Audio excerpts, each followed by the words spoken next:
The end of 2012 could mean a big headache for consumers. And it comes courtesy of a Truman-era law involving milk.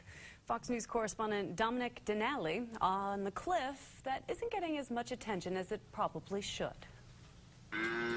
Cows on the cliff, or at least their milk. While all eyes are fixed on the fiscal cliff, there's another deadline quickly approaching, the milk cliff. It's part of a stalled farm bill with as much as $35 billion in cuts. If the bill doesn't make it through Congress before the end of the year, the government will be forced to buy vast quantities of milk under a Truman-era law.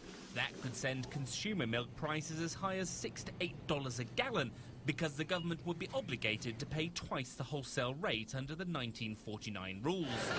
Farmers would sell their milk to the government first, prompting a shortage in commercial supplies, which would spike the price consumers pay. The Farm Bill is like this low-hanging ornament on the congressional Christmas tree, that if they just embrace it, they can automatically come up with tens of billions of dollars in budget savings. The problem is the bill's stuck in the House and there appears to be no political will to move it forward. Agriculture Secretary Tom Vilsack says that as a precaution, his department is preparing for the law to take effect. This is a bad outcome.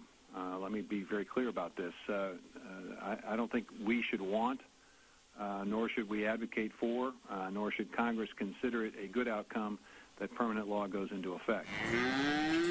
And it's not just the cows going over the cliff, it could be the crops too. Things like wheat and corn, their permanent farm law price supports wouldn't kick in until the growing season. Those pieces of legislation are tied to the growing season for those crops, and that wouldn't be until the spring.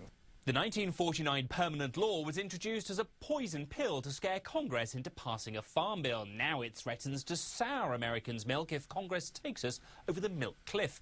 The temporary solution would be to fold an extension of the existing farm bill into the wider fiscal cliff resolution. But even that's not moving. In Los Angeles, Dominic Di Natale, Fox News.